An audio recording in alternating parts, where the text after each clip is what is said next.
Everyone, welcome back on VCTV, which is the Venture Capital TV from La Token. My name is Sonny Mohanty. I'm the Regional Director of La Token based here in Singapore. I host VCTV Monday till Friday, 8 p.m. Singapore. And the whole idea behind VCTV is to give a platform to founders and entrepreneurs to connect with investors. So today we have a budding entrepreneur from Africa who is going to be presenting his startup and presenting his product to all the speakers today and the audience. So it's a great format today, and I'm very excited to see his pitching. And today's topic is also very interesting, is because of the pandemic, when the world suddenly went to a lockdown and there was physical distancing and we couldn't meet each other in person. Obviously, we have to buy stuff, purchase stuff. So everything went digital, including payments. So today's topic is about investments in e-commerce, which is like, buying, selling online, and mobile payments. Obviously, you have to pay for the stuff you buy. So that industry itself went through the roof in 2020, as we all know. So let's talk about the trends that made some huge noise in 2020, investments into the startups that went in 2020, and some exciting insights besides that. Today, I'm being joined by my colleague, my co-moderator, Nathaniel Amida. Hi, Nathaniel. Welcome to VCTV. Hi, guys. Good afternoon, good evening, good morning, wherever you are. And I'm excited to be here and to meet all these great guys. I believe that there's a lot to share, a lot to learn. And I look forward to learning and sharing with you guys. So thanks, Sonny. Thank you. Excellent. Yeah. Perfect. So let me start with introductions of our speakers today. First 30 to 35 minutes, we're going to gather all the insights that we have from our investors. Then we go over to the pitching. So that's the format for the day. I'm going to start with Mo, who's joined my session after a while. Hi, Mo. Welcome to VCTV. It's been a while. How are you today? A little bit of introduction and background about you. Very good. Can you hear me now? Is everything fine? Yes, we can hear you very clearly. Yeah. Okay. Yeah, so a very, very quick background story on myself. My name is Uluku Sano. I'm the founder and managing partner of Mansa Capital. We're a micro VC fund and an investment advisory firm that helps connect African startups to investors globally. Wow, so African startups to invest globally. Fantastic. And welcome back. Yeah. Are you still in Hong Kong? Thank you. Right. No, so I'm currently on holidays in Africa right now, but I'll be back in Hong Kong next week. Perfect. Good to know. Thank you. Next I have Harsh. Hi, Harsh. How are you today? Yes. Welcome back. Hey, Sonny, doing great. Glad to be back here. Perfect. A little bit of background introduction for the new speakers that we have on the panel today, please. Got it. Sure. So my name is Harsh Shetia. I'm a venture partner with our ventures. We've done around 51 investments till date. We are completely sector agnostic. And me particularly have a deep experience in fintech as well and e-commerce as well. We've done a lot of investments over there. And I used to work with one of the leading unicorns in India called Paytm. So hopefully I'll be able to add some value to this session today. Absolutely. Lots of insights coming from you, Harsh. I know that. And yesterday was an interesting panel as well. Thank you. Thank you so much. Next up, Sergey. Sergey, hi, welcome back. How are you today? Hi, happy to be here again. I'm fine. So my name is Sergey. I'm a managing partner of Forces Capital Partners, a boutique venture capital and venture consulting company. I also advise several family offices in Southeast Asia and provide additional consultancy for the startups. We're mostly interested in digital startups that in e-commerce, fintech, health tech, education technologies, and all that across the world, with a special focus on Southeast Asia and Europe. Okay, so Southeast Asia and Europe. Yeah. Okay, cool. Good to know that. Next, I'd like to introduce my speaker who's going to be introducing his, product soon. But just an introduction now, Tawanda, for the speakers and the audience. Thank you. Over to you. Tawanda, you can unmute yourself and just intro and a background before we go for the presentation. You are on mute. Yes. Sorry. My name is Tawanda Tandu. I'm the CEO for Nemari Technologies. We are a young group of people who are excited to venture into smart transportation. We love big data, and we are looking forward to changing the way we transport here in our region. I'm locally based in Zimbabwe, and it's a pleasure to be here. Thank you, and welcome back. Welcome on VCTV. This is your first time on VCTV, and we all welcome you here. Last but not least, Gary, welcome back on VCTV. You are on mute. I thought you forgot me here. It was great to be here again. Welcome back. No, it's great. My name is Gary Fowler. I'm a serial entrepreneur and investor. I built 17 companies, 2 unicorns. I was on the original management team at Click Software, Israeli company brought to the US, Silicon Valley, sold for $1.35 billion 20 months ago. I'm the co-founder of Viva.ai, a $1 billion AI HR tech startup that I started 5 years ago. I love artificial intelligence. I've written over 110 articles and now doing 3 to 5 a week. On AI and quantum computing. I started the first accelerator in Russia, the #1 private corporate accelerator in the world today. I started that, I guess, 8 or 9 years ago. I forget, actually. It's been a long time. Right. Anyhow, we curate companies from Africa, from Asia. We are a very impact-oriented company. One of the members of if you know the NAACP in the US, one of the board members of the NAACP is on my board. Has been on my board for some time. We do a lot of impact investing, working with the Black urban community in the States, with some of my Black actor friends, and also women entrepreneurs. I actually, out of my pocket, paid for half of the females that would come into my accelerator program to support them through the process, who have become some of the most incredible startups on the planet. So we love it, and it's great to be here today. Excellent, and welcome back, Gary. I'll never forget you. I know you are on all our shows. It's just that I go last with you. And thank you so much to be on VCTV and support VCTV every day. Great. So we are done with the introductions of the speakers of the panel today. As I said, the discussion is going to be in 2 parts, with speakers sharing the insights, and we go for the pitching. So a little bit of perspective before we start the discussions. COVID-19 crisis is having a significant and widespread effect on global payment across the sectors. The most striking and potentially lasting impact is an accelerating pace of change in industry. COVID-19 will likely lead to a further decline in cash usage for not only in 2020, we saw the decline, but beyond 2020.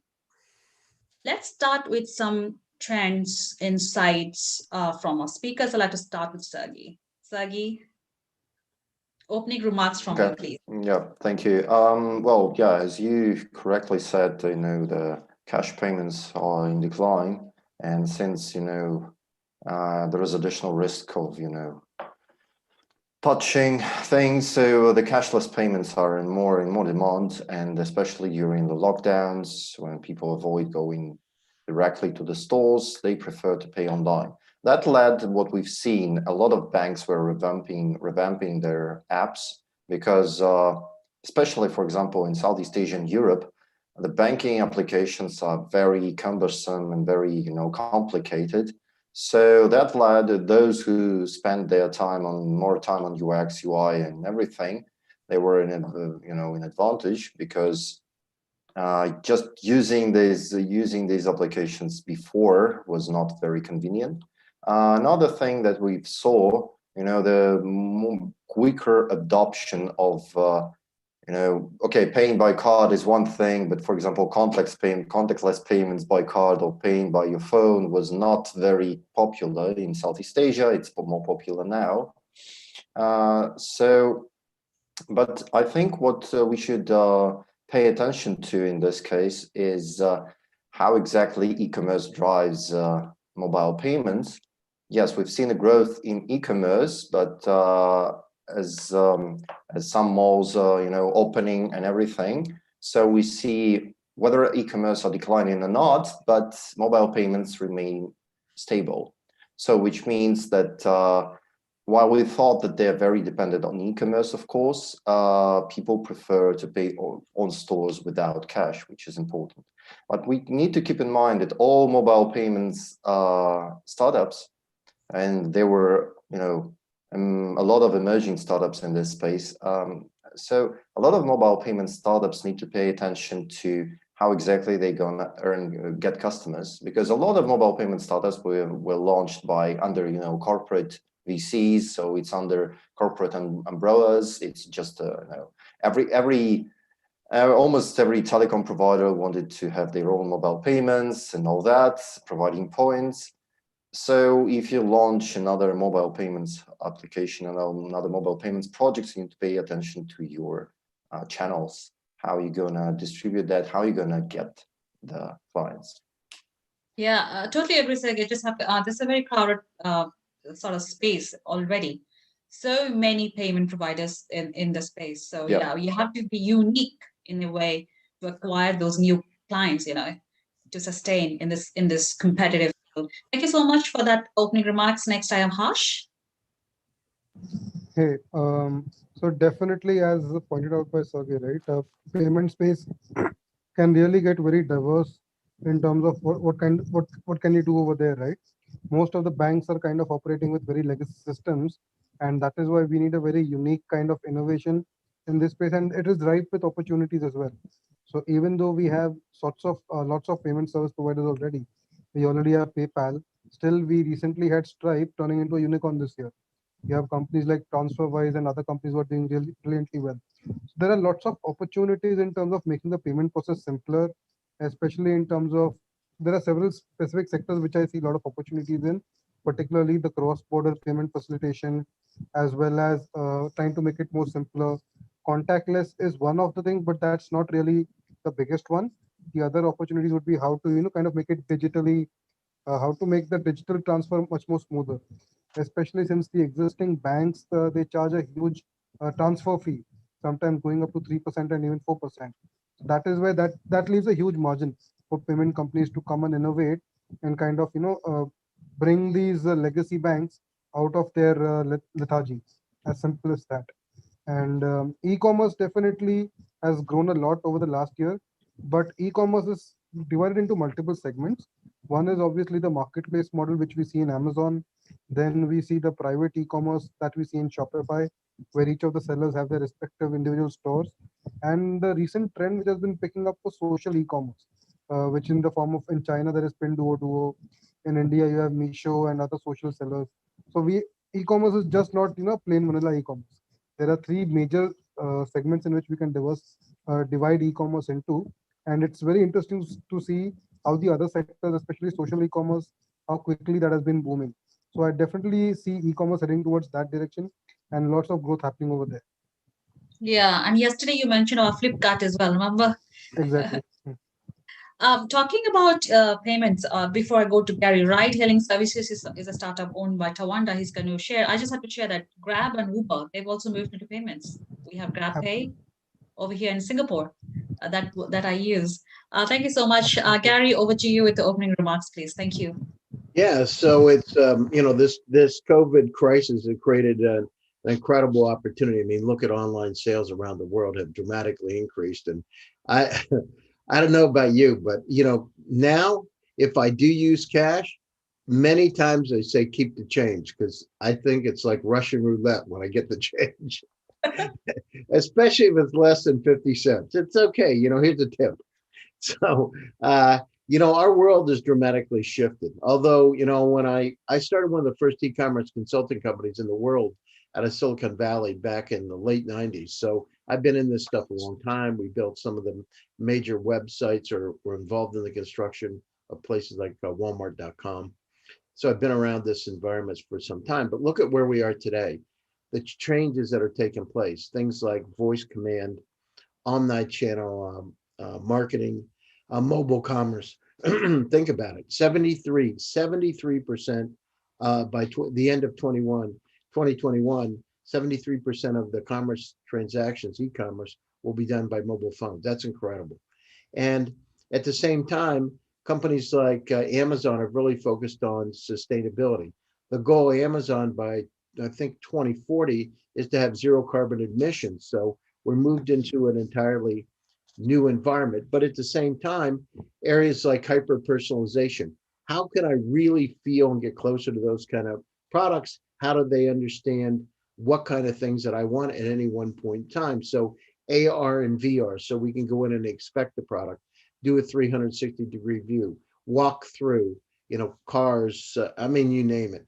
But AR and VR is going to be incredibly hot, and it's estimated that 7.3 billion will be spent on AI for AR and VR in this year, and that about 120,000 stores by 2022 will be using technologies to be able to enhance the customer experience. So it's incredible. And the other thing is visual commerce. If you look at today, Bose, the speakers, you can go in and inspect, but you can go right from the inspection down to purchasing. So cutting the path shorter, so it makes it easier, and that we increase the probability of purchase, right? So shortcuts like that. So it's an incredible time, and the companies that really embrace the data around us, imagine the capabilities today. I don't know about you, but I go out and look. I was looking for some new rims for my 4x4, and when I went out, literally, I got presented on Facebook those rims, and they were discounted. I bought them. I was like, Wow. was thinking about it, but they caught me at the right time. So being able to have the right product at the right place at the right time, which is the adage of retail. So it's an incredibly interesting time. I know a few years ago, we developed some technologies that are in use today, taking weather as a factor tied into merchandise planning system. Why?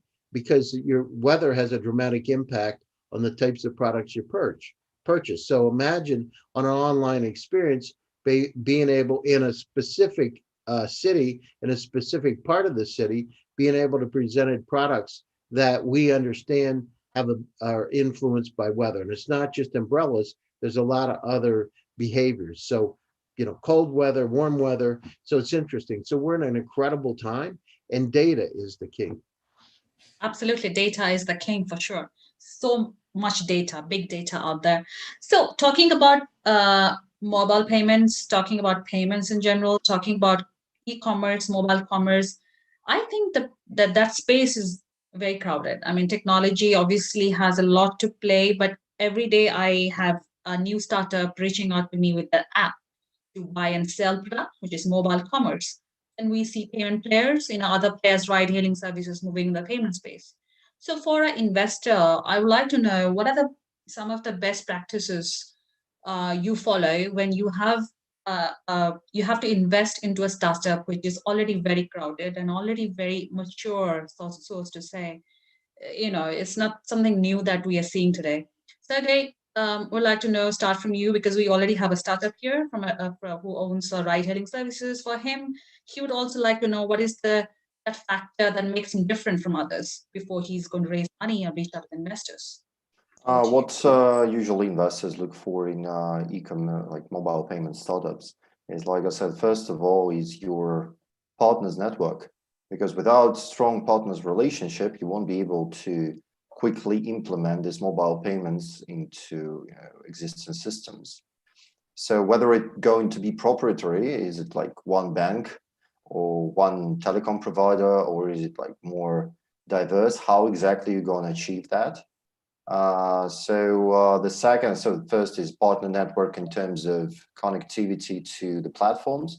The second is the partner network in terms of sales providers, like those who sell things, who will implement what e-commerce sites will implement your technology.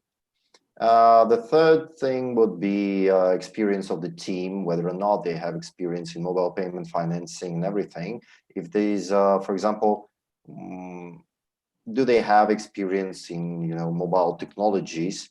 Because sometimes these are just ex-bank executives that are not very agile to and they sometimes you can see it through the pitch, they do not understand the market correctly, and they see it like just a partnership network and that's it. I mean, so, and the fourth but not last, you need to have a more global reach, because if it's just one country centric, it depends on the exact country. But if it's like, let's say if it's Europe, you cannot go with just one country. If it's Southeast Asia, you cannot go with Malaysia, you cannot go just with Indonesia. It's not enough. Yeah. So how exactly you're going to be expand yourself? And last but not least, uniqueness, because if it's just a typical payments provider, how it's different from others? I mean, usually what we see, it's the same thing: biometrics, fast and secure. Well, I don't think customers right now are very much concerned about being fast. Every mobile payment is fast, basically. You pay and it's fast. So they don't think how exactly fast it is, 0.1 or 0.2 seconds. And reliable, well, they think basically all payments are reliable. I haven't heard much complaints from different customers that use different systems that they say, oh, this system is not reliable. So the wording and understanding should be more of market specific. They need to understand how exactly this product going to attract customers, how it is unique. Especially in terms of navigation. So and moreover, what currently investors look for, they are not very much interested in pure mobile payment systems. They're more interested in ecosystems. If mobile payment is integrated into something, because basically, yes, there is so many mobile system payments, so who needs another one? And that's why it's more interested if it is connected to anything else. Before it was digital banks, right? So right now the trend a little bit down, but we see in other trends, mixing e-commerce and mobile payments and providing other services. So that's it. Would you also consider like PayPal is moving into crypto? They've already into crypto trading, cryptocurrencies, starting with Bitcoin and other currencies. If a startup has that feature added on to basic payment, would that be interest to you to look at? That's an important thing to note. I mean, we need to understand why they implemented it, because if they just implemented it to say, oh, look, we have a crypto payment, that doesn't make them unique. For example, there is a startup in Austria called, let me remember, Salamantex. Yes, they provided the payment devices similar that we see in e-commerce shops where you pay with your card with crypto. These are, point of sales devices were put it on e-commerce stores, and that's how you pay with the crypto. So that's one of the strategies. But if you just have this ability to pay with crypto, well, already some digital banks provide that, but you need to understand that, is it really important for your customers? Because sometimes they implement it just to be there, but their customers not using crypto that much. So it's just 1-2 customers. So I need to see that how it is exactly implemented into the strategy, how exactly depends on this strategy. Yeah, great points. And Tawanda is obviously, looks very happy with all the insights coming from the investors. Molu, over to you. So what if a startup comes to you with another Uber, the Stripe, PayPal concept, and looking for funding? So what are some of the points to consider before filtering them out and probably exploring to invest in them? Mo, over to you. Yeah. So I think so. The most important thing, especially, is trying to figure out what is is there a need for such a service in that particular area? Because the reason why Uber was so prevalent was because in San Francisco it was impossible to get a taxi, and then in major cities around the world it was impossible to get a taxi, right? And then Uber also And then also in the United States, the like public transportation system is very, very poor, right? So Uber really solved that need, right? So I think number one, the most important thing to consider is there such a need, right? How is the public transport system there? Is the public transport system big enough actually for such a service? Because not only do you need to figure out if there's a need, but also is the market big enough? Like, does it have enough traction to be able to like put in an app? Because when you're creating such a company, you want to be in a big enough market where you can actually generate revenue and the business can actually go to run itself, right? And then also I think and the important thing is just not just to make a Uber copy, right? Because you cannot just copy and paste Uber into Zimbabwe, for example, because every country has its own unique characteristics and every country has its own unique skills, right? And then also people are used to like different things. People have different habits in those particular countries. So I think that's very much to consider. And also, what are the features that you can adopt that will make your product unique, right? And that will make your product sticky to the people in that particular country where you're trying to adopt it. So I think that's those are the most important factors to consider, especially when you're trying to make a transportation app. And also, I think one of the most important factors to consider is number one, regulations and existing players, right? Because we've seen that as Uber tried to expand, it faced a lot of regulatory upheavals, and it also faced a lot of pushback from existing players such as taxi scenes and then other cab hailing companies, right? So like you need to make sure that wherever you go, that there are proper rules and regulations in place. If there are no proper rules and regulations in place, you need to be able to engage your regulators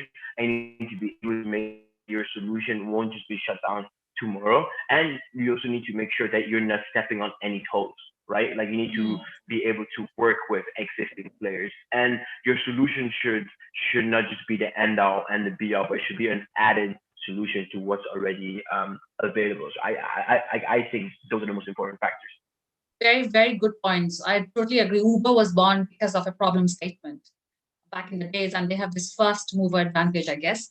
And again, hyper personalization, as Gary always say, very much targeted to a specific country or a region or a state is very important. Thank you so much. Harsh, we have Ola Labs as well, and we have so many payment players in India. India is like a diverse country as well. So many players already in e-commerce, mobile commerce. So how do they survive all these startups, and what is that unique selling point, and or how should they be sustain themselves in the long run? Because there are like big players, there are small players, and how do they sustain?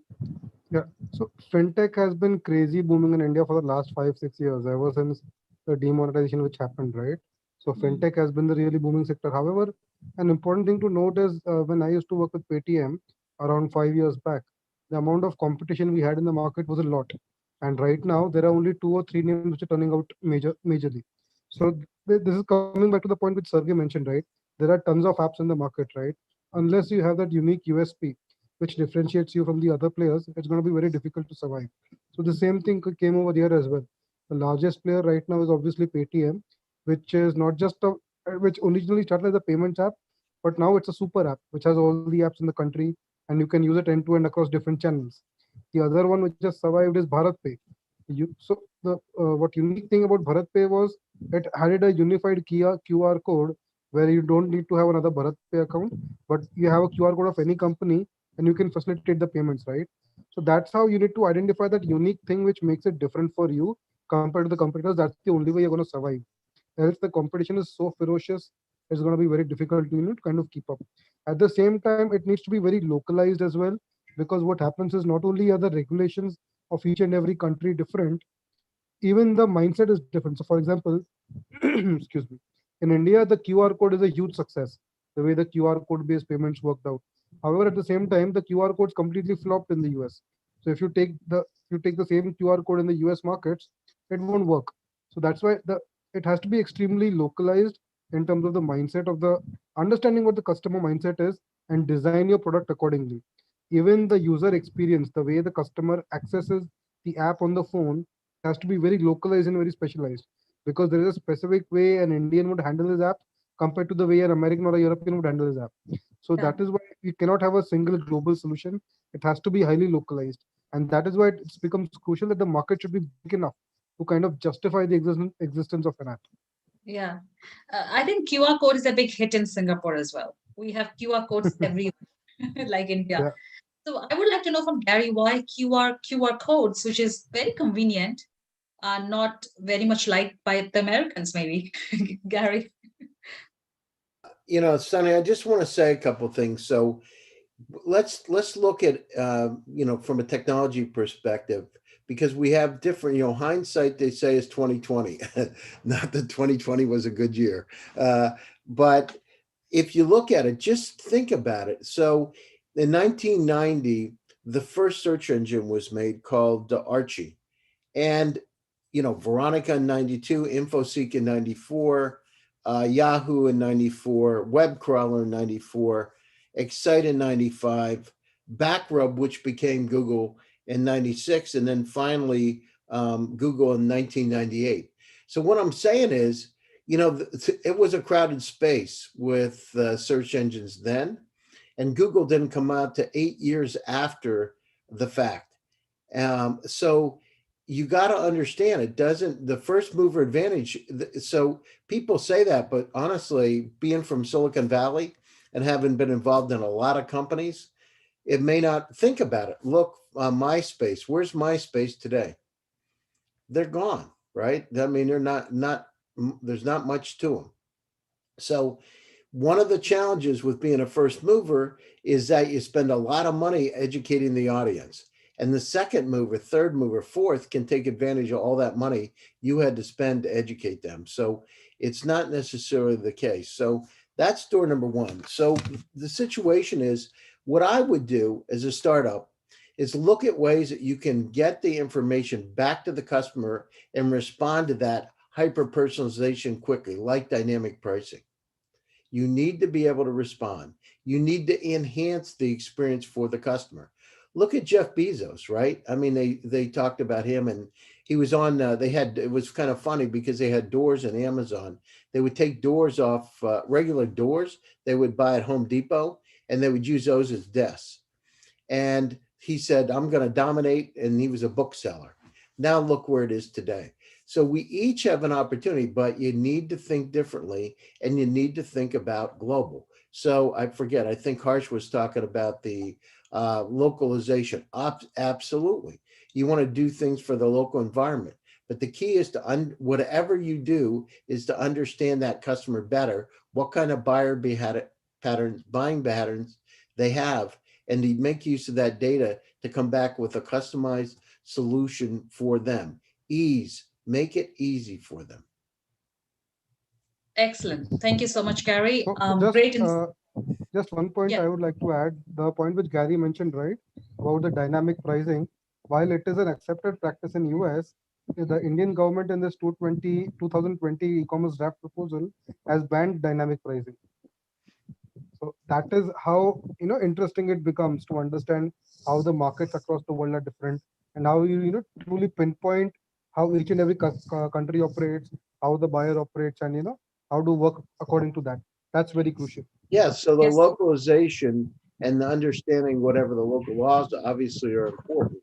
But at the same time, remember, the heart of the issue is, how can I understand how to get closer to that customer and to be able to increase the probability of success. So in India, if I can't use dynamic pricing, not sure why, because it's constrained, but because you want to have, as you want the freedom to be able to present the pricing to get them the increase the probability of a purchase, right? Perfect. Exactly. Thank you so much, Gary and Harsh, for adding those great insights. Very helpful for any startup to know these insights as well. Localization, regionalization, and very important, especially when it comes to an app. Now I'll pass the floor to Nathaniel, my co-moderator of the show today, to moderate the pitching. Thank you. Hi guys.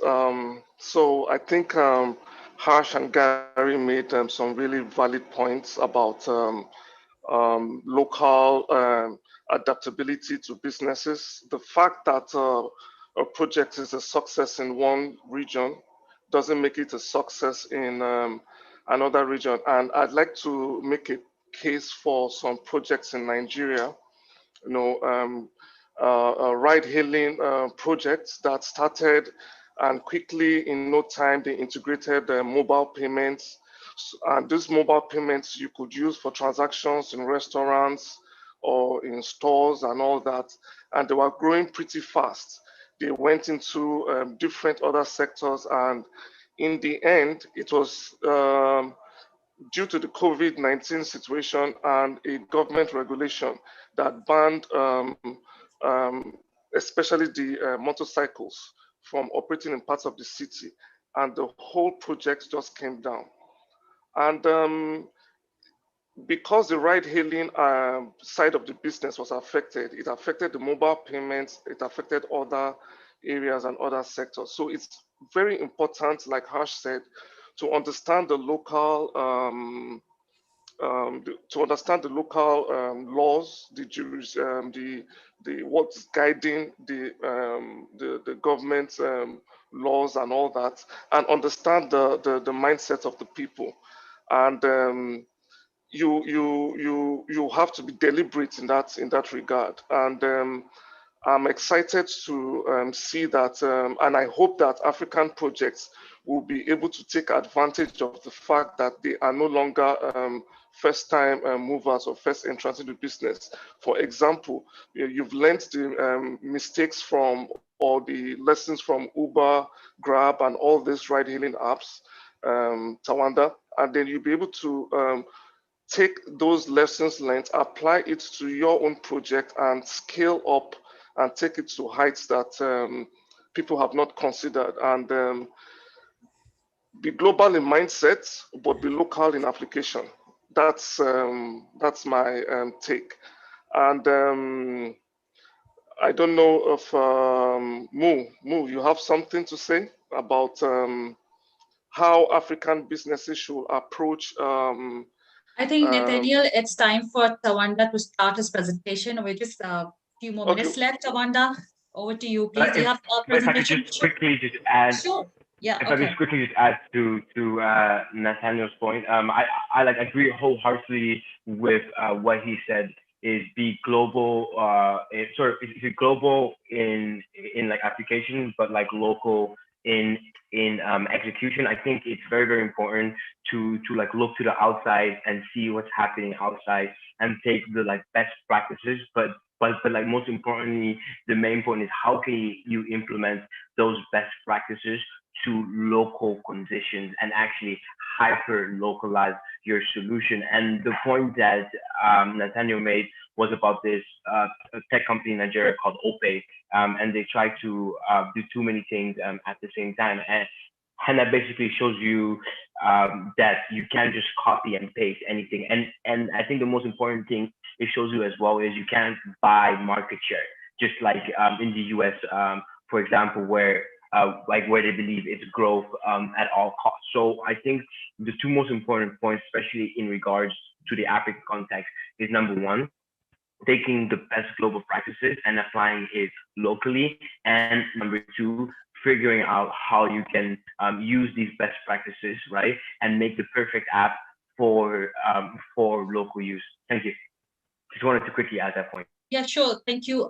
So, Tonda, you can start your presentation, and please, investors, judges, feel free to ask him questions on the way if you have any.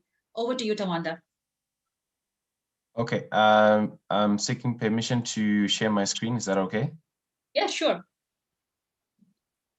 Okay. I'm just going to share the screen and show the presentation.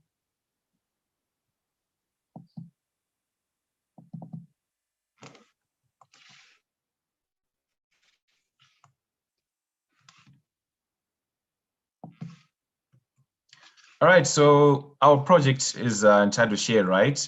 We want to solve the problem in terms of public transport. We are saying that the conventional methods which are there, they are unreliable, they are unsafe, and most hailing is done by hand.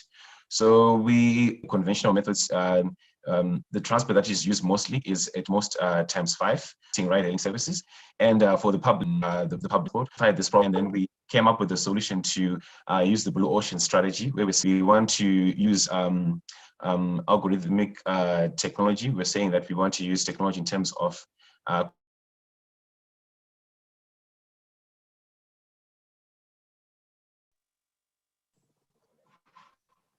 apologies, my connection there.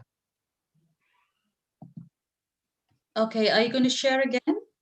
Yes, apologies, my connection out, I had a connection outage. So I was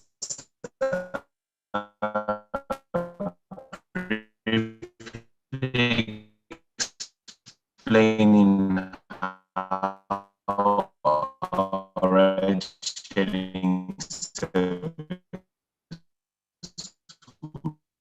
work. Okay, I think I was mentioning that we are using the blue ocean strategy. We want to make ride hailing safe, reliable, and affordable for most Zimbabweans. We are saying that we're targeting a market base of around 5 million. Okay.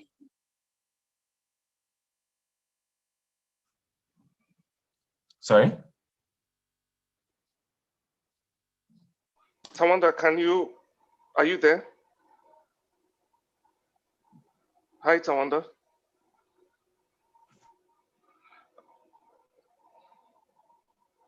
You might want to get his PowerPoint presentation, run it from your standpoint, because his bandwidth is not wide enough for it, right? So if we wanted to do it, just get a copy of his presentation and you share the screen and put it up. Can you hear me? Nathaniel, can you hear me? You're on mute. Yes, I can hear you. Yeah, get his presentation. Get his presentation. You control it, or Carol controls it, and he's got bandwidth. Working on that. Okay. Thank you for the good suggestion. Yeah. I can do that. Yeah, so let's talk about it. Let's talk about the car sharing situation. So I mean, my situation right now, before he gets back on, is how's he going to compete with Uber and Get Taxi, right, and Lyft? So locally, we do not yet have Uber or Get Taxis. We have what is called Fire. We have Hyundai, we have Toda, and so those are the ones we're going to be competing with. So in terms of reducing in terms of the cost, so as I was mentioning earlier, it's 5 times more than the public transport. So we want to make it affordable for our customers by using regular people who travel to work. So in contrast, what the ride-hailing services have been doing is that they have been focusing on what we term regular taxi drivers. So these are the ones who charge the peaked ride fares. So we want to use regular people who go to work. We are looking at a workforce of around 5 million people. So we want to use those 5 million people and have them within the blue ocean strategy and try to reduce the price for them. Okay, got it. Okay, can you see my screen? Yes. Okay, can we ask questions now, or do we wait till after the presentation? Because I think we were sent the presentation before the call. So yes, Tawanda, do you want to share the slide over? Should I switch between pages, or you are through with your pitch? It's okay. We can have questions now. Okay. Okay, sure. Yeah. So right off the bat, you mentioned that the current ride-hailing apps in Zimbabwe are 5 times more expensive than public transport, right? So are they, number one, are they aggregated models like Uber, where you have freelance taxi drivers, and then you can hail a like taxi, or are they people that have literally just created their own taxi service? And number one, how do you kind of, number one, like, what are the current issues apart from price? What are the current issues with those services? How do you expect to compete, and how do you expect to compete against those services? So And the sorry, current and sorry, models. one more question. And yes, sorry, one more question. And what would make your application different from existing? Thank you. Sorry. So what would make your, so the third question is, what would make your application different from existing ones in Zimbabwe? Okay. So what other ride-hailing services, what they've been doing is that they've been using the taxi operators, and so they are more or less freelancers in that they also have their own. They also have their own side businesses in terms of taxi services. And what we have noticed that they have been doing wrong is in terms of that when they provide, in terms of the solutions to the drivers, that they have been giving the service to the drivers, and the drivers have been feeling left out in terms of if one takes a distance and then the return distance. So in terms of them reacting to this, they have sort of been taking the customers away from the parent ride-hailing services.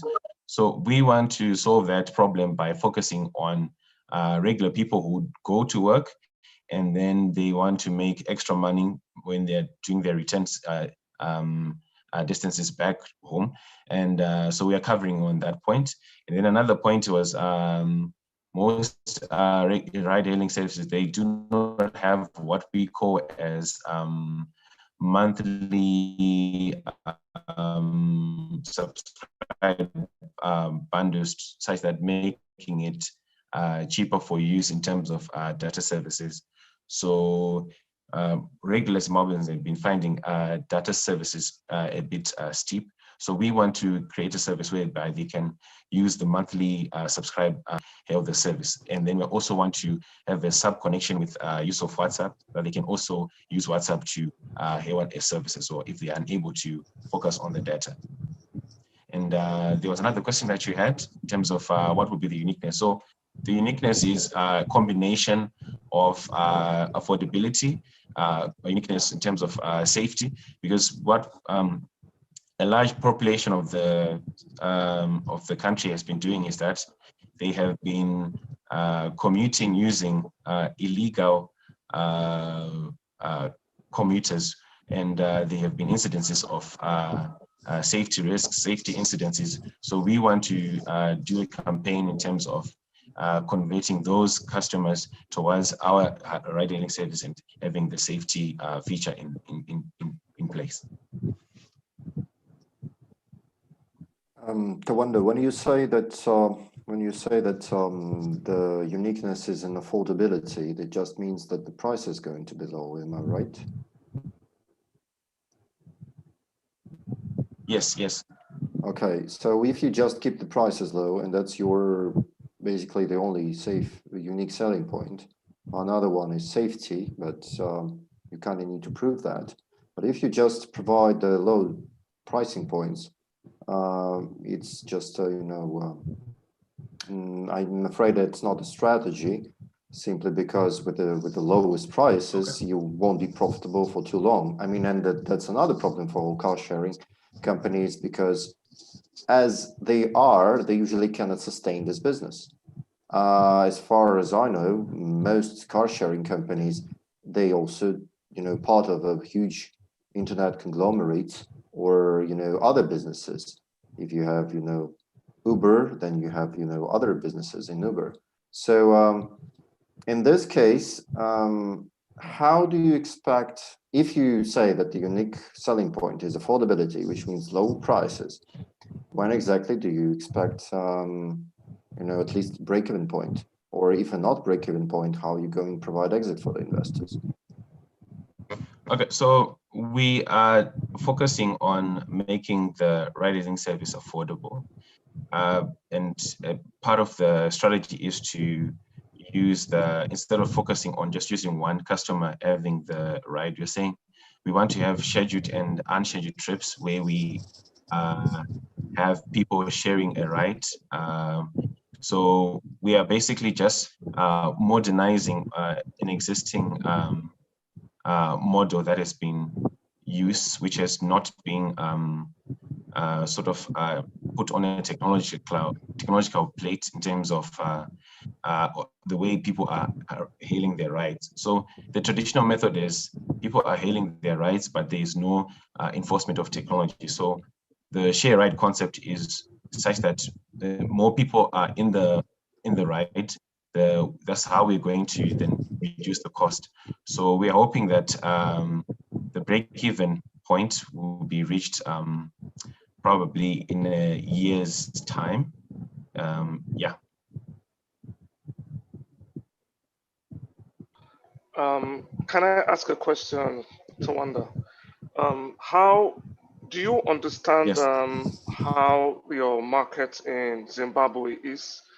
Do you intend to take this model outside Zimbabwe? And like Sergey asked, you at what point you said you intend to start breaking even or seeing profit in a year's time? Am I Yes. right? Yes. Okay, in a year's time. So, do you intend to remain in Zimbabwe all this period? And what is the population like? Economic activity? Is there really bustling activity in Zimbabwe that will inform regular use of these taxi services? Okay, for in terms of traction has been on the upward trend since last year, June. And in terms of population size, we are currently at 14 million.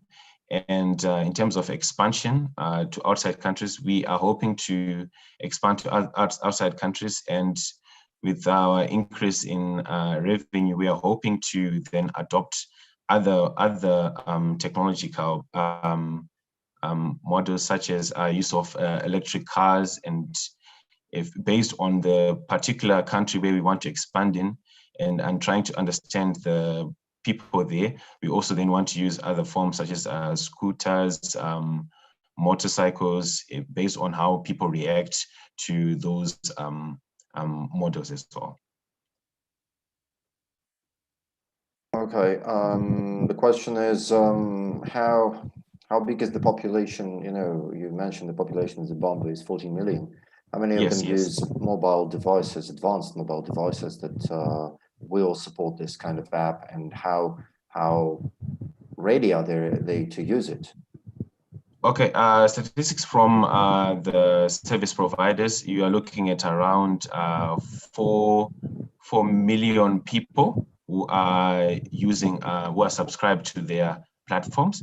So this one is an upward trend now, because it's particularly because of the COVID period as well. So it's also on an upward trend.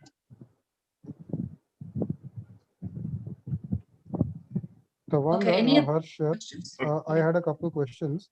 I wanted to understand, does BlaBlaCar operate in Nigeria?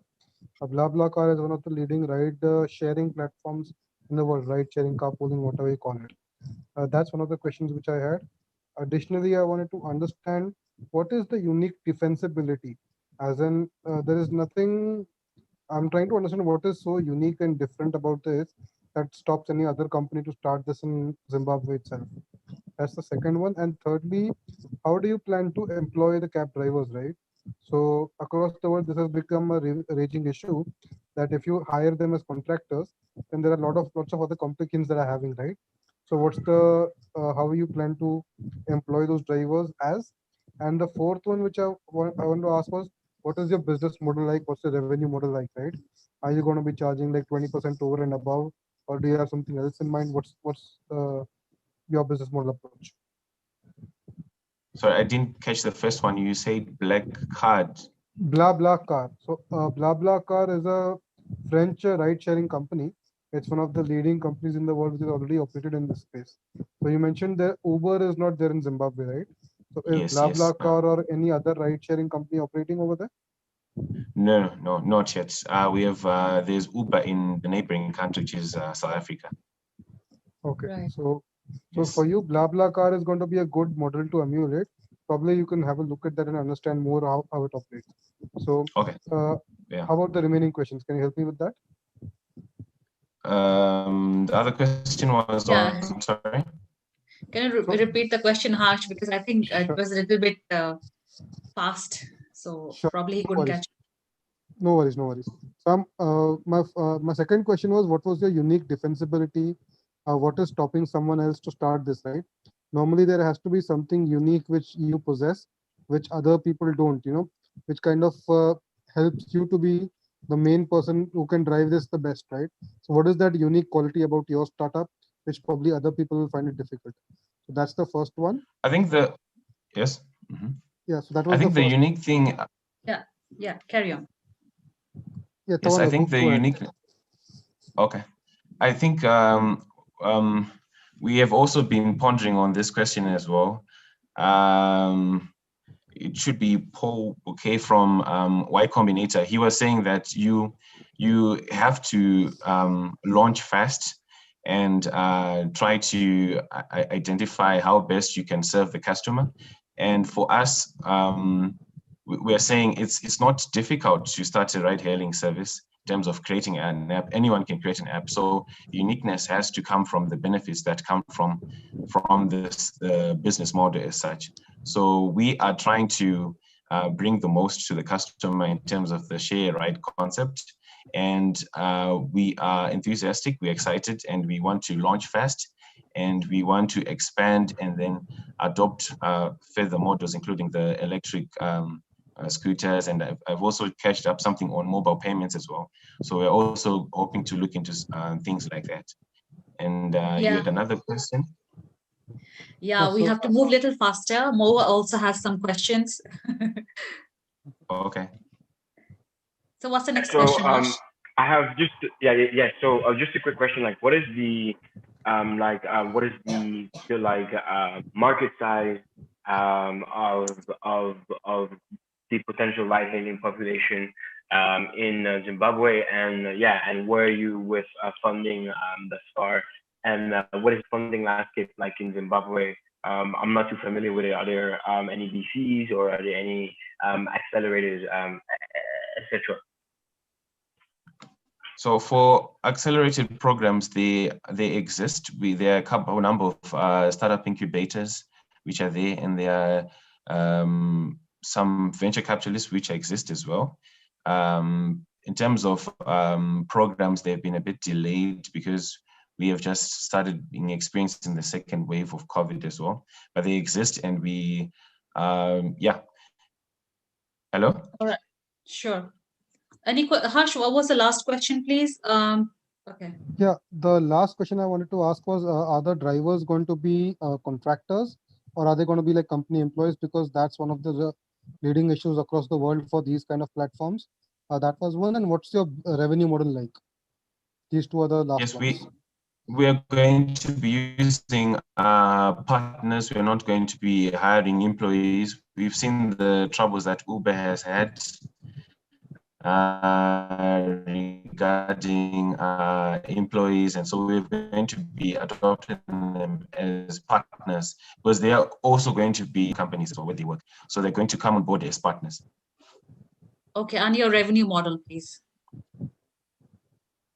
Yes, it's going to be, we're going to have two models. The first one is the transaction model, where you pay when you hire the ride. And then we're going to have a subscription model where you enjoy benefits of being subscribed monthly. So those are going to be our revenue models. What kind of percentages if it is on a per ride basis? For the subscription, we're going to have up to to depend on special features that we put on, but up to 20% discounts for the subscriptions. So they're subscription based. Okay, and on a per ride basis, if you're charging, how much markup would you charge over there? How much markup would you charge on a per ride basis? Sorry? So if the rider is charging, say, $5 for a ride, right? How much of that would come to you? We're looking at taking 20% commission. Okay. Wow, 20% commission. So what do you think, Harsh? Is it a good number? Is it a big number? 20% is reasonably fair. The range ranges from 20% to 25%. That's the general range. So that's not a problem. The only thing is that they have to identify a solid moat in this area, right? Because the concept is very easy for anyone to come with some money, right? They need to figure out that unique thing very quickly. That's going to be the real challenging part. Okay, sorry, Mo is going to be logging off soon. Mo, any closing remarks for Tawanda and the show and VCTV, please, before you go? And I've got another question coming from Sergey. Yeah. So thank you once again for having me on this amazing panel. It's always a fantastic time on VCTV. Tawanda, just as Harsh rightly pointed out, ride-hailing is not a new concept. And as you rightly said, anybody can create an app.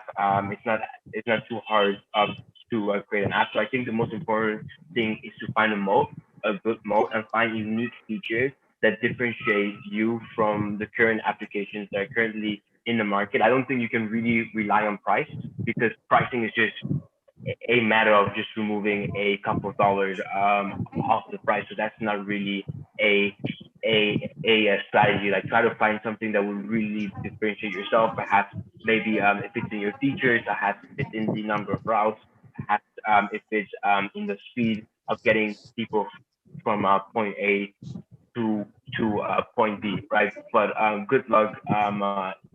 Good luck in your journey.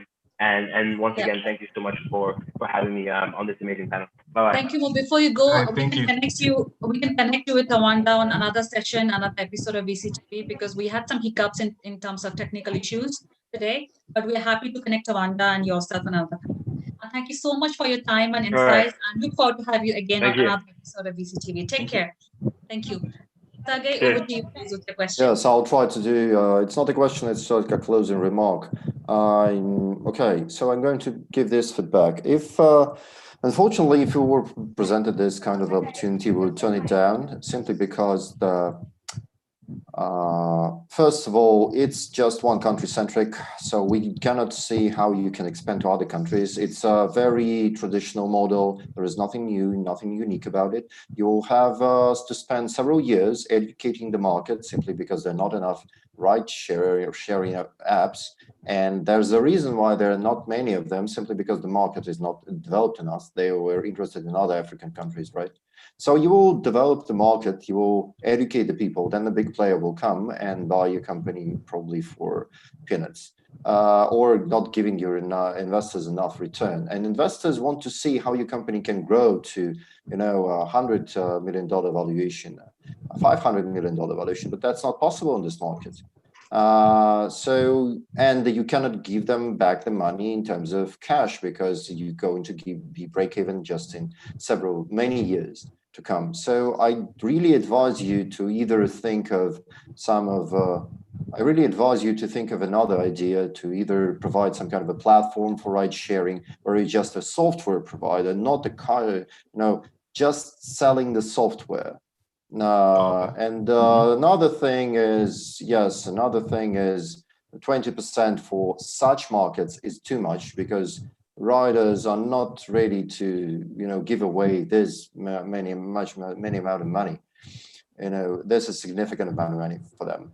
So that sounds reasonable, but only for really developed markets. That's my Very right, Sergey. Very right, Sergey, because Grab acquired Uber's Southeast Asia business. So we don't see Uber anymore, as you know, in Singapore and Southeast Asia. Very rightly said on that note. And second, pricing is very critical in these kind of businesses. Very critical. And that's why I asked Harsh if 20% was too much. Sorry, just in my opinion, I think it's And a closing remark for the VCTV. Thank you for having me here. I'm very happy to be here again. Great week was VCTV yesterday. So I hope we'll have more panels like this, not just us investors discussing, the trends and also discussing the startups, providing the feedback. Thank you very much. Excellent, Sergey. I'm definitely going to have you back on another episode of VCTV. Till then, take care. Thank you. Harsh, your closing remarks for the show before Tawanda. Sure. So nice insight from Gary. So I was thinking 20% from the perspective of developed markets, but that may not apply to developing markets. So as I said, localization. It again comes down to identifying the localized policies, right? So one feedback for Tawanda, as he pointed out, unless he can expand to the rest of the African geographies, it will be very difficult for him to scale. However, it can really, if he can become the largest African player, it can become something very interesting proposition. Just like we have Ola in India, we have Oyo in India. Despite having the big players like Uber and Airbnb and Amazon, we've had domestic players. So the only way this company could survive is if they capture the entire Africa, because just Zimbabwe or Nigeria is not going to cut it, right? So he always has to, kind of encapsulate that. And probably if he becomes really big enough, one of these companies, they can actually buy them out. Even that would be a great exit for them. So Harsh, totally agree. Sorry to interrupt. You have to say something more? No worries. No worries. No, what I'll say that with this, what exactly these investors have said is the very right thing, because we have seen the live cases of Uber and Grab acquiring Uber's shares in Southeast Asia, and Ola. I mean, when Ola and Uber were in India, but now I think Ola is the dominant player. So I think Tawanda, a lot of lessons from, a lot of learnings from today's sessions from all the investors that are here. I would like to ask your closing remarks, Tawanda, for the show and your feedback about VCTV, because this was obviously the first session that you were pitching, and because of technical issues, things got a little bit delayed as well. So your feedback and are you looking to come on another episode to present your ideas about this? Thank you very much for the platform. I've been really enjoying the journey that we've had since we started, and a number of insights that I've got from all the investors, and I'm very grateful for the suggestions that remarks that they've been giving to me, especially from you, Harsh. Thank you, and as well from Sergey. Thank you so much.